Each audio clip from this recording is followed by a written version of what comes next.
On February 25, 1932, in a drab government building in the small German state of Brunswick, a clerk lowered a rubber stamp onto a single sheet of paper. The sound, one dull, official thump, was the kind of noise that passed unnoticed thousands of times a day in Weimar Germany. This time, it changed the course of the century. The document under his hand appointed a 42-year-old Austrian-born agitator named Adolf Hitler to a minor civil service post, Regierungsrat in the Brunswick state representation to the Reichsrat in Berlin. The title sounded grand. In practice it was a desk job, one that Hitler would never actually perform. Its real purpose was written in smaller type. It made him a German citizen. For 7 years, Hitler had been stateless. In April 1925, soon after his release from Landsberg prison, he had renounced his Austrian citizenship rather than risk extradition for dodging service in the old Habsburg army. Since then he had lived in a legal no-man's land, leader of a fast-growing mass party, yet officially belonging to no state at all. It was a peculiar vulnerability for a man promising national rebirth. Now, in a gloomy Brunswick office smelling of ink and coal dust, that vulnerability was quietly erased. The state's Nazi interior minister, Dietrich Klages, had pushed the arrangement through over the objections of nervous civil servants. Conservative elites in Brunswick, anxious to harness the Nazi movement for their own ends, had gone along. Somewhere in Berlin, the fragile Weimar Constitution shuddered on a fault line no one in that corridor could yet see. Outside, winter 1932 was grinding on. Germany was in its third year of the Great Depression. 6 million people were unemployed. Soup kitchens and street corner lotteries had become part of the cityscape. In working-class districts, families burned furniture for heat. Middle-class Germans watched savings and careers vanish. Faith in parliamentary democracy dissolved alongside paychecks. Hitler's National Socialist German Workers' Party, barely a fringe group in the mid-1920s, had ridden that wave of despair to become the second largest party in the Reichstag by 1930. Their stormtroopers in brown shirts dominated street corners, their leader's face glared from cheap posters and newspaper caricatures. To many in Berlin, Munich, and the Ruhr, his name had become a fact of political weather, like inflation or coal shortages. Yet there was still a barrier between Hitler and the pinnacle of power. In March 1932, Germany would hold its first presidential election in 7 years. The incumbent, President Paul von Hindenburg, 84 years old, a living symbol of the Imperial Army, had agreed reluctantly to stand for re-election. Many on the conservative right saw him as the last bulwark against Bolshevism, chaos, and precisely the sort of radical demagogue Hitler represented. Under the Constitution, only a German citizen over 35 could run for president. Hitler failed the first test. Until this February morning, he simply did not belong. Within the Nazi leadership, that legal detail had become an obsession. Without citizenship, Hitler could not contest the presidency. Without the presidential race, the party would be confined to parliament and the streets, permanently barred from claiming the highest office in the land. The myth of the national leader would remain just that, a myth. So they went hunting for a state government willing to bend the rules. Previous attempts had failed. In Thuringia and other Nazi-influenced states, plans to grant Hitler citizenship through a teaching post or police appointment collapsed under public scrutiny and bureaucratic resistance. Only in Brunswick, a small, economically troubled state where the Nazis had entered government in coalition with the German National People's Party, did they find the perfect combination: a sympathetic minister, a weak parliament, and civil servants too intimidated or weary to block an obviously political appointment. When the stamp came down on February 25, 1932, it did more than change the nationality line in one man's paperwork. It turned Hitler from a foreign agitator tolerated by the law into someone legally eligible to become head of that law. Within days, Nazi propaganda would trumpet the news: the man of the people was now officially German and ready to challenge the old field marshal for the presidency. In smoky back rooms from Berlin to Munich, party strategists began sketching a campaign that would carry Hitler's face and voice into every village in the Reich. For millions of ordinary Germans, the coming election looked like a contest between continuity and change, between an old soldier and a new orator. They could not yet know that the real significance of these weeks lay in that quiet Brunswick office, that once Hitler had crossed the invisible line from stateless outsider to legal German citizen. The path between the polling booths of 1932 and the ruins of 1945 had become terrifyingly short. For Adolf Hitler, the ink drying on his Brunswick citizenship papers closed one chapter of his life and opened another. Since his youth in Linz and Vienna, he had thought of himself as more German than Austrian, dreaming of a united German nation that would sweep away the Habsburg patchwork. Yet in legal terms he had been an Austrian subject until 1925, and then nothing at all. The man who roared about national honor at Munich beer halls had, on paper, no nation. That contradiction had always been awkward. Now, it vanished. Nazi propaganda seized on the moment. Party newspapers ran triumphant headlines: Hitler becomes a German citizen. Photographs showed him in stiff-collared civilian clothes, gaze lifted, as if the Reich itself had finally recognized its true son. The bureaucratic trick in Brunswick, the artificial civil service post, the nervous clerks, disappeared beneath a flood of myth-making. To millions who only skimmed the headlines, it looked as though the nation had already chosen him. But the presidency still belonged to Paul von Hindenburg. The old field marshal had not wanted to run again. In January 1932, he was 84, living much of the time at his Newdick estate, tired of the petty squabbles of party politics. Yet around him, advisers pressed the case. Brüning, still chancellor, argued that only Hindenburg's prestige could hold the republic together. Social Democrats and moderate conservatives, though they had little love for his imperial nostalgia, agreed. If Hindenburg refused to stand, the field would be left to chaos, and to Hitler. In early February, after much hesitation, Hindenburg let himself be persuaded. The campaign that followed revealed a Germany pulling in opposite directions. On one side stood Hindenburg's unity ticket, the Iron Chancellor Brüning, the Center Party, the Social Democrats, liberal groups, big business associations. Their message was simple: keep faith with the old field marshal, the man who had led Germany's armies in the Great War, as a stabilizing figure above party quarrels. Their strategy matched his age. There would be no wild tours, no mass rallies. Instead, sober posters and newspaper ads showed Hindenburg as the dignified father of the nation, steadying a ship in stormy seas. On the other side, Hitler's campaign exploded across the Reich with a modern energy that Hindenburg's supporters could not match. The Nazis framed the election as a duel between a tired symbol of a failed system and a dynamic leader who embodied national rebirth. They called it the flight over Germany. Hitler crisscrossed the country in chartered aircraft, a novelty that put him physically and symbolically above his rivals. In a single day he might speak in Breslau, then Nuremberg, then Cologne, stepping down from the clouds to roaring crowds in torchlit squares. In factory districts and rural towns alike, loudspeakers blared his speeches into streets too jammed for everyone to get inside the halls. SA men guarded the platforms and sometimes provoked confrontations with communists, drama that only heightened the sense that Germany stood on a knife edge. Nazi posters, designed with brutal simplicity, paired Hindenburg's lined, weary face with Hitler's staring intensity. Slogans hammered at one theme: Hitler, our last hope. Behind the spectacle, hard numbers drove strategy. Unemployment still hovered around 6 million.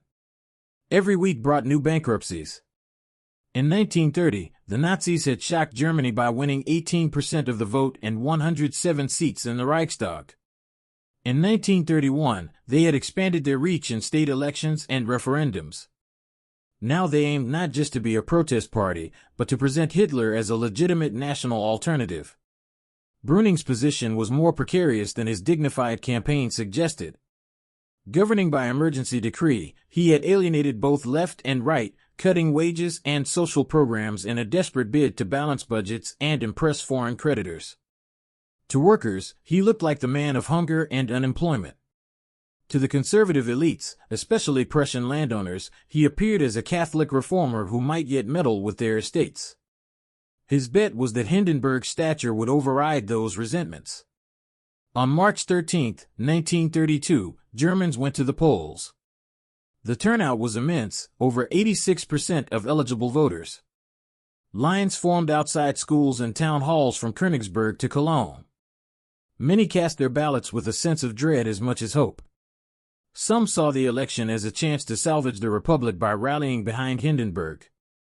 Others embraced Hitler's promise to sweep away November criminals and Marxists, or Ernst Thälmann's communist vision of a Soviet-style Germany. A smaller but noisy camp backed the Stahlhelm candidate Theodor de Westerberg, representing traditional nationalist veterans. Late that night, the provisional results arrived in the Chancellery and party headquarters. Hindenburg had taken roughly 49.6%, just short of an outright majority. Hitler had surged to about 30%, more than 11 million votes. Thälmann secured around 13%, de Westerberg nearly 7%. Legally, the outcome was clear, because no candidate had crossed the 50% threshold, a runoff would be required. Politically, the meaning was more ambiguous. The aging president had beaten Hitler, but not decisively. The Nazi leader, only weeks after gaining German citizenship, now stood as the challenger who had drawn nearly a third of the electorate. For his followers, that near miss tasted less like defeat than like proof that their man had become the central figure of German politics.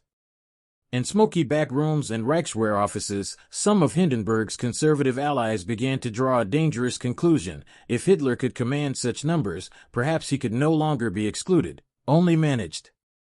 A second round loomed in April. The Weimar Republic, which had survived attempted coups from left and right in its early years, now faced something more insidious, the steady normalization of a radical outsider who, stamped German by a small state's bureaucracy, had just measured his strength against the head of state, and found it disturbingly great. In the days after the March 13 vote, Germany woke up to a paradox. On paper, the Republic had done what its defenders had begged it to do. A clear plurality of voters had rallied behind Paul von Hindenburg, not Adolf Hitler. The old field marshal had beaten the demagogue by nearly 20 percentage points. Newspapers loyal to the government ran cautious headlines about confidence in the president and victory of reason. But the numbers beneath those headlines told a different story.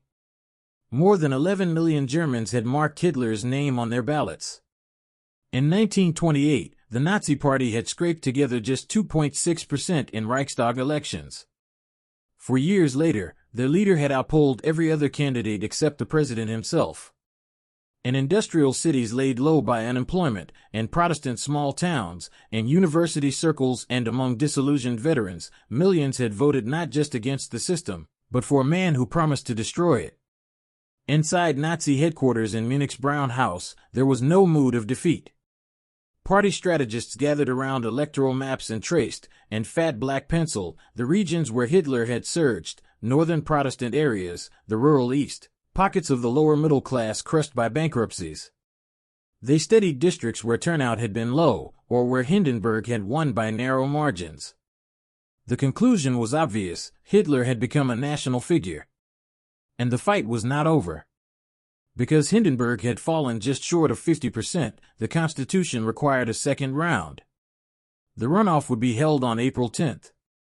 In the last weeks of March, Germany would be subjected to a second, even more intense wave of campaigning, one that would deepen the polarization of a country already on the edge. For the president's camp, the strategy shifted from dignified reassurance to open fear-mongering. Social democratic posters, printed in urgent red and black, showed Hitler's face looming behind smashed windows and burning buildings. Slogans were blunt: vote Hindenburg, Hitler means war and dictatorship. Trade unions mobilized their members not out of love for the old field marshal, but out of dread for what a Nazi president might attempt. Brüning, desperate to preserve some center, appealed to Germans' weariness. He spoke of order, of international trust, of the need to show the world that Germany could be responsible. But jobless men queuing for soup and women dragging coal sacks up staircases found little comfort in talk of credit ratings. Hitler's campaign, by contrast, thrived on exhaustion and despair. The flight over Germany intensified. Nazi organizers scheduled him for up to 5 cities in a single day, the Junkers and Dorniers of the party's chartered fleet hopping from one airfield to the next. In the early spring gloom, Crowds gathered on muddy landing strips just to watch his aircraft descend, then surged toward town squares where SA detachments had ringed speaking platforms with living walls of brown.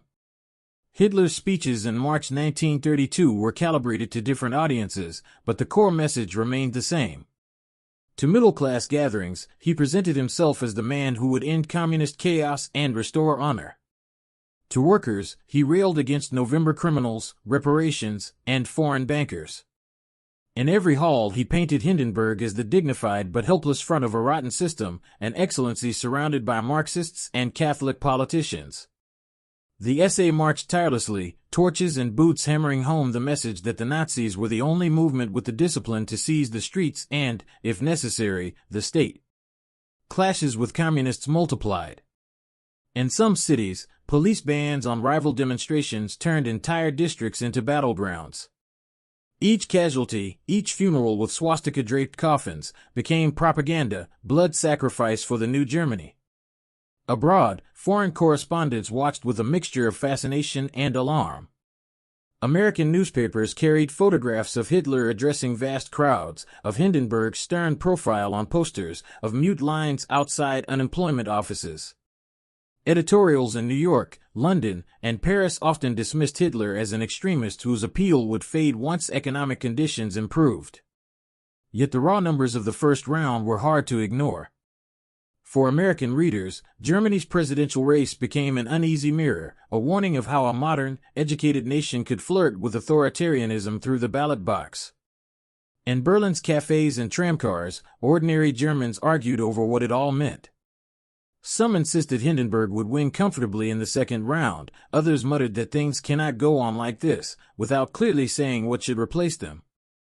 Many simply felt trapped, voting for a tired old soldier they mistrusted, to block a fanatic they feared, under a constitution that seemed increasingly powerless to deliver stability. At the center of it all stood the man whose citizenship had been rubber-stamped in Brunswick barely a month before. Hitler was now campaigning not as an outsider clawing for recognition, but as a legitimate candidate for the highest office in the Reich. The question facing Germany at the end of March 1932 was no longer whether Hitler belonged in the political arena. Bureaucrats and state governments had already answered that. The question was how far the country was willing to let him climb, and how many of its traditional guardians would decide that it was safer to ride the tiger than to keep resisting it. On April 10, 1932, Germany went back to the polls with a weariness that verged on dread. The second round of the presidential election felt less like a choice and more like a test the country kept failing to pass. Posters from the first ballot still hung ragged on walls, new ones papered over them. Hindenburg's campaign refined its message to one brutal line: vote for the field marshal, or wake up under Hitler. Turnout, astonishingly, rose even higher than in March, over 84%. In coal towns and farm villages, people queued again outside schoolhouses and town halls, this time with the bitter sense that whatever they chose, nothing fundamental would change quickly. The Depression still ruled their lives, emergency decrees still replaced parliamentary law. The ballot paper, however, had been simplified. De Westerberg, the Stahlhelm candidate, was gone. The real contest lay between Hindenburg, Hitler, and communist leader Ernst Thälmann. Nazi propaganda treated the runoff as a plebiscite on the system itself. Loudspeakers on trucks blared recordings of Hitler's speeches. SA patrols ringed polling stations, nominally to protect them from communist intimidation but also to demonstrate who now owned the streets. Inside, the act remained secret and solitary, a pencil mark in a booth that, in theory, was the last line of defense against dictatorship. By nightfall, ballots were opened under the flicker of gas lamps and electric bulbs. The final results confirmed what most had expected: Hindenburg had won outright, with roughly 53% of the vote. Hitler had climbed to around 36%, over 13 million votes. Thälmann held near 10%. On maps, the pattern was striking. Catholic regions in the Rhineland and Bavaria clung to Hindenburg. Industrial red strongholds backed Thälmann. In broad swaths of Protestant northern and eastern Germany, however, Hitler had become the leading choice. Whole districts now colored brown on party charts. In some rural areas, Hindenburg's vote held only thanks to priests and local notables pleading from pulpits and town halls. In the chancellery, Brüning allowed himself a moment of relief. The worst outcome, a Hitler presidency, had been averted. The Reichswehr would not have to decide whether to obey orders from a former corporal they despised. Foreign creditors and diplomats could be reassured that Germany had not gone openly fascist at the top. Yet among conservative elites, the vote solidified a more subtle, corrosive idea. Generals, industrialists, and landowners who pored over the figures saw that Hitler commanded a mass following no other politician could rival. 13 million Germans had voted for him even with Hindenburg on the ballot. If the old field marshal's health failed, he was now in his mid-80s, or if parliamentary gridlock worsened, how long could he be kept out of real executive power? General Kurt von Schleicher, already scheming in the defense ministry, drew his own conclusions. Hitler could not be ignored. But perhaps he could be harnessed. An alliance between the army, conservative elites, and a tamed Nazi party might, he believed, create a new authoritarian order that preserved traditional power while draining the revolutionary energy from the streets. In Munich, the mood within the Nazi leadership was complex. Hitler had lost, and he knew it. His private reaction, recorded by close associates, mixed anger with calculation. But in public, he framed the result as a historic breakthrough. Party newspapers trumpeted the 13 million votes as a plebiscite of trust. Leaflets proclaimed that a man of the people had, for the first time, stood almost level with the supreme symbols of the old order. The fact that Hindenburg had needed Catholic and socialist backing to secure his majority only fed the Nazi narrative that the president was a hostage of November criminals. Rank-and-file Nazis drew a simpler lesson: their leader's face now belonged everywhere. From March to April, Hitler's image had stared from millions of posters, pamphlets, and front pages. Radio listeners had heard his voice describing a new Germany in which the people would rule. Enemies might still mock his origins and his accent, but the act of putting his name on the same ballot as Hindenburg's had done something no speech could. It had normalized him. Abroad, American and British observers tried to interpret what they were seeing. Some editorials in the New York Times and London papers applauded Hindenburg's victory as a sign that moderation had prevailed. Others warned that a democracy in which over a third of voters backed an avowed enemy of the system could not breathe easily.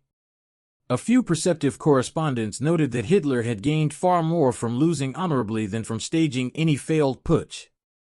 In living rooms from Hamburg to Heidelberg, Germans argued late into the night. Anti-Nazi parents pointed wearily at the newspaper and said, "You see? He can be beaten." Their sons and daughters, drawn to the uniforms and the certainty, replied, 13 million is not beaten.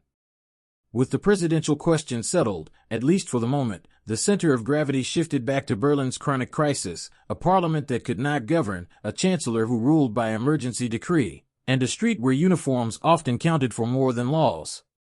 The man who had entered the year as a stateless agitator now stood as the only politician besides Hindenburg who could claim a truly national vote. Germany had said no to him in the presidency. It had not removed him from the future. It had, instead, pulled him closer to the heart of it. In the weeks after the April runoff, Germany's streets told a more honest story than any official communiqué. On government buildings and post offices, Hindenburg's portrait still hung, framed and solemn. Newspapers carried editorials praising the people's wisdom in resisting extremism. But on walls and lampposts, Hitler's face refused to disappear. Old posters were layered with new ones advertising upcoming Nazi rallies, party meetings, and SA recruitment drives. The brown shirts had not been turned back, they were regrouping. For many ordinary Germans, life between the two men's portraits did not improve. Unemployment stayed brutally high. Soup kitchens remained crowded. Businesses closed quietly without waiting for new decrees from Berlin. The sense that someone, somewhere, must take decisive action only deepened. Hitler understood that mood instinctively. He and Joseph Goebbels turned the presidential defeat into a long-term asset. In speeches after the runoff, Hitler did not rage that the election had been stolen or denounce the process itself. Instead, he presented himself as the man who had challenged the combined forces of the system: Catholic center, social democrats, big industry, and old monarchists, and won the hearts of millions despite their lies. His followers could look at the result and say, they had all the money, all the newspapers, even the presidency, and still needed every trick to hold us off. That narrative was poison to Weimar's remaining legitimacy. In working-class neighborhoods, some who had voted Hindenburg with clenched teeth now felt a kind of voter's remorse. The president remained remote. His face appeared in gravure photographs and on ceremonial occasions. Hitler, by contrast, kept showing up in person. He spoke in sports halls and on makeshift platforms in factory courtyards. His aircraft still crisscrossed the country, his voice still cracked over overworked loudspeakers. To those desperate for change, the man who had come second looked more alive than the man who had won. Inside the crumbling center, the election's aftershocks were brutal. Brüning's already fragile standing eroded further. Nationalists blamed him for forcing the venerable Hindenburg into a vulgar popularity contest. Left-leaning supporters accused him of dragging them into bed with a conservative president who vetoed social reforms. The chancellor clung to his program of austerity and emergency decrees, convinced that sacrifices now would restore Germany's credit and independence later. Voters saw only more hunger and no end in sight. In elite circles, conversations grew colder. Industrial magnates and junker landowners had backed Hindenburg largely to block Hitler. But they also saw the scale of Hitler's vote and wondered how long their interests could be defended by a president in his mid-80s and a chancellor who seemed politically doomed. Men like Kurt von Schleicher and Franz von Papen, watching from the sidelines, began to refine a dangerous idea: if the masses wanted Hitler, perhaps the safest course was to bring him partway into power on their terms rather than face him as an uncompromising enemy. For the SA, the election was proof that their violence had not been in vain. Stormtroopers marched with a new swagger, boasting that they had brought the Führer to 13 million. Their ranks swelled with unemployed youths who had watched the presidential campaign and decided that, if politics was to be a street fight, they wanted to be on the side that marched in step. The ban on the SA and SS that Brüning would impose later that month would hit them as a personal insult and set the stage for the backlash that would help topple him. Abroad, some observers saw the danger clearly. The American ambassador in Berlin, Frederick Sackett, reported to Washington that the presidential election had strengthened Hitler's hand enormously, despite his formal loss. He warned that conservative leaders might soon be tempted to make deals with the Nazi chief, underestimating his determination. In Britain and France, however, domestic problems and memories of the last war blurred focus. Many leaders preferred to believe that Germany's fever would break before it became truly lethal. The irony of early 1932 was stark. The Republic's institutions had, by their own rules, kept Hitler from the presidency. Voters had, for now, chosen an old soldier over a radical agitator. Yet the way they had done so, through emergency decrees, backroom alliances, and a candidate who barely campaigned, left the system looking brittle and afraid. Hitler's path from stateless Austrian to almost president in a matter of weeks showed how quickly the boundaries of the conceivable could shift. What had seemed impossible in 1928, that this shouting man from the Munich beer halls might stand alongside Hindenburg on a national ballot, had become reality by 1932.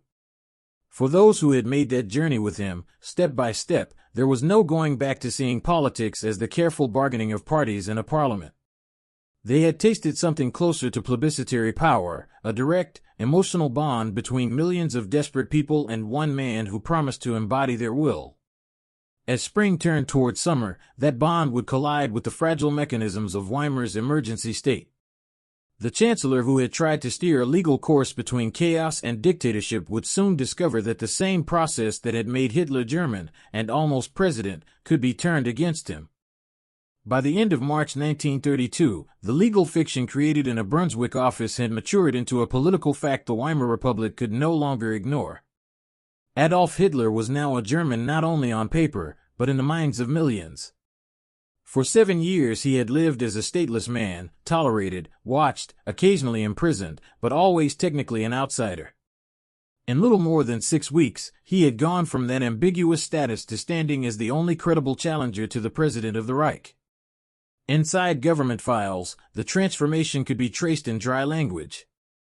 A personnel sheet in Brunswick listed a Regierungsrat Adolf Hitler posted to a state delegation in Berlin.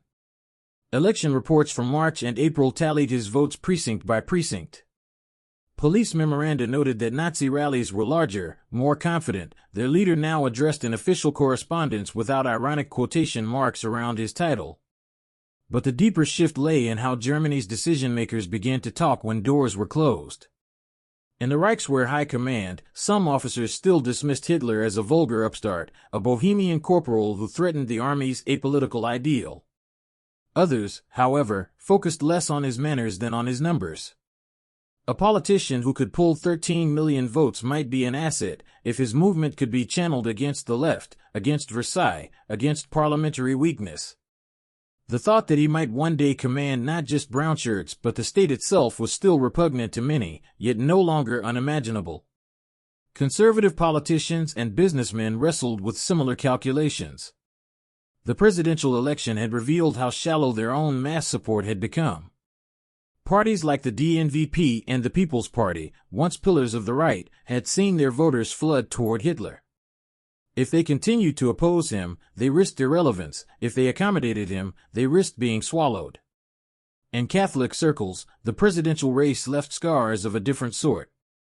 The Center Party and much of the hierarchy had rallied to Hindenburg as a lesser evil in a contest between democracy and dictatorship. They had urged their faithful to back a Protestant field marshal associated with the old Kaiserreich in order to stop a pagan nationalist agitator. The bitter unity forged for that emergency would be hard to sustain when ordinary Catholics saw unemployment unmoved and the brown columns growing. For Hitler himself, the lessons of early 1932 were brutally clear. The failed putsch of 1923 had taught him that storming power by force would bring only prison and bans. The presidential campaign showed him that legal routes, properly exploited, could bring him within touching distance of the top. He had measured his charisma against the prestige of the man many Germans still called the old hero of Tannenberg, and while he had lost, he had not been humiliated. The myth of Hitler as Germany's chosen savior had been fed, not starved, by the contest. At the same time, the campaign exposed where his movement still lacked. Catholic strongholds in the Rhineland and Bavaria proved stubborn. Big city workers loyal to the Social Democrats or Communists remained resistant. Hitler could not yet win a national majority on his own.